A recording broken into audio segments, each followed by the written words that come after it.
നമസ്കാരം രുചികളുടെ ലോകത്തിലേക്ക് എല്ലാവർക്കും ഒരിക്കൽ കൂടി സ്വാഗതം.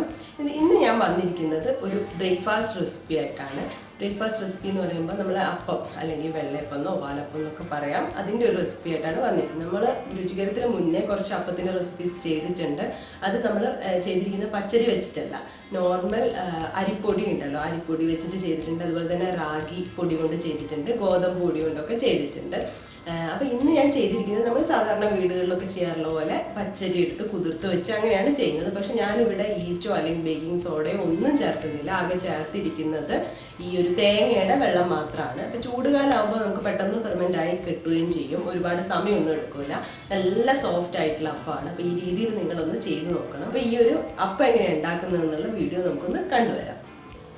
ഇതിനു വേണ്ടി ഞാൻ 2 ഗ്ലാസ് പച്ചരിയായിരുന്നു എടുത്തിരുന്നത്. അപ്പം പച്ചരി എന്ത് ചെയ്തു, നന്നായിട്ട് കഴുകിയതിന് ശേഷം വെള്ളത്തിൽ കുതിർത്ത് ഒരു 5-6 മണിക്കൂർ 4-5 മണിക്കൂറെങ്കിലും വെള്ളത്തിൽ കുതിർത്തെടുത്ത് വെച്ചതാണ്. അപ്പോൾ ഇത് വെള്ളമൊക്കെ മാറ്റിക്കഴിഞ്ഞ് ഇങ്ങനെ എടുത്തു വെച്ചിരിക്കുന്നതാണ്. പിന്നെ ചിരകിയ തേങ്ങ ഞാൻ 1 കപ്പ് എടുത്തിട്ടുണ്ട്.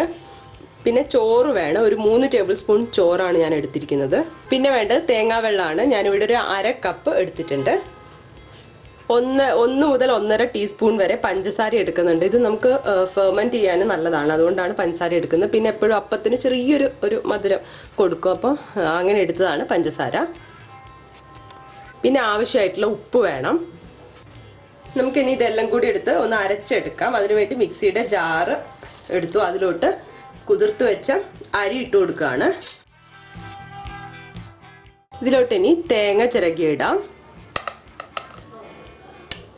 ചോറിട്ട് കൊടുക്കാം, പഞ്ചസാര, തേങ്ങാ വെള്ളം. ഉപ്പ് ഞാനിപ്പോൾ ഇട്ട് കൊടുക്കുന്നില്ല. ഇനി ഇതിലോട്ട് നമുക്ക് അരച്ചെടുക്കാൻ ആവശ്യമായിട്ടുള്ള വെള്ളം ഒഴിച്ചു കൊടുക്കുകയാണ്. ഇനി ഞാനിത് നന്നായിട്ടൊന്ന് അരച്ചെടുക്കാൻ പോവാണ്. ഇത് അരച്ചെടുത്തിട്ടുണ്ട്. ഞാനിനി ഒരു പാത്രത്തിലോട്ട് ഒഴിച്ചു കൊടുക്കുകയാണ്. ഒഴിച്ചു കൊടുത്തു. ഇനി ഞാൻ സാധാരണ എണ്ണത്തിലും കാണിക്കാറുണ്ട്, ജസ്റ്റ് ഇതൊന്ന് കൈ കൊണ്ടൊന്ന് മിക്സ് ചെയ്ത് കൊടുക്കാം നമുക്ക്. ഇനി ഇതിലോട്ട് ഞാൻ മുകളിൽ ഇങ്ങനെ ആവശ്യത്തിനുള്ള ഉപ്പ് ഇട്ട് കൊടുക്കുകയാണ്. എന്നിട്ട് ഇതുപോലെ തന്നെ നമുക്ക് ഒന്ന് മാറ്റി വെക്കാം, അടച്ചു വെക്കാം. ഇനി രാവിലെ ആയതിനു ശേഷം നമുക്ക് ചുട്ടെടുക്കാം. അപ്പോൾ കൂട്ട് രാവിലെ ആകുമ്പോഴത്തേക്ക് പൊങ്ങി വന്നിട്ടുണ്ട്. അപ്പം ഞാൻ സ്പൂൺ എടുത്ത് നന്നായിട്ടൊന്ന് മിക്സ് ചെയ്ത് കൊടുക്കുകയാണ്.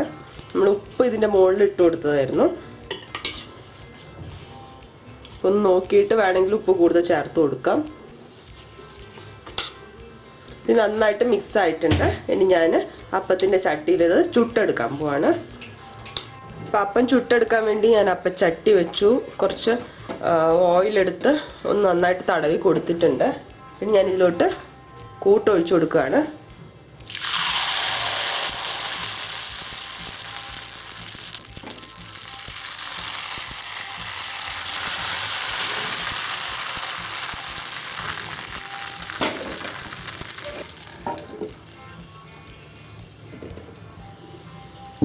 അപ്പം ഏതാണ്ട് ആയിട്ടുണ്ട്. ഇനി ഞാനിത് എടുക്കാൻ പോവാണ്. അങ്ങനെ കിടിലൻ അപ്പം ഇവിടെ റെഡി ആയിട്ടുണ്ട്. അതിൻ്റെ ഒരു കളറൊക്കെ കണ്ടില്ല, നല്ല തൂവള കളറിൽ നല്ല സോഫ്റ്റ് ആണ്. പിന്നെ വീട്ടിൽ ഈസ്റ്റ് ഇല്ലാന്ന് വിചാരിച്ചിട്ട് ഇനി അപ്പം ഇല്ലാണ്ട് അപ്പം ഉണ്ടാക്കാതെ ഇരിക്കേണ്ട. എന്തായാലും തേങ്ങ ഉണ്ടാവുമല്ലോ, അപ്പോൾ തേങ്ങ പൊട്ടിച്ച് വെള്ളം എടുക്കുക, നമ്മൾ ഈ ഒരു അപ്പം ഉണ്ടാക്കി നോക്കുക. എന്നിട്ട് ഇഷ്ടപ്പെട്ടിട്ടുണ്ടെങ്കിൽ അതിനെ കമൻസ് ആയിട്ട് അറിയിക്കുക. അതുപോലെ രുചികരം ചാനൽ ഇതുവരെ സബ്സ്ക്രൈബ് ചെയ്തില്ലേ, സബ്സ്ക്രൈബ് ചെയ്യാനും മറക്കരുത്. അതുപോലെ ഇനി ഞാൻ വീഡിയോ ഇടുമ്പോൾ നോട്ടിഫിക്കേഷൻ കിട്ടാൻ വേണ്ടി അതിന് തൊട്ടടുത്തൊരു ബെൽ ബട്ടൺ കാണും, അപ്പോൾ അതും കൂടി ഒന്ന് ക്ലിക്ക് ചെയ്യുക. അടുത്ത റെസിപ്പിയുമായി കാണുന്നത് വരെ ബൈ.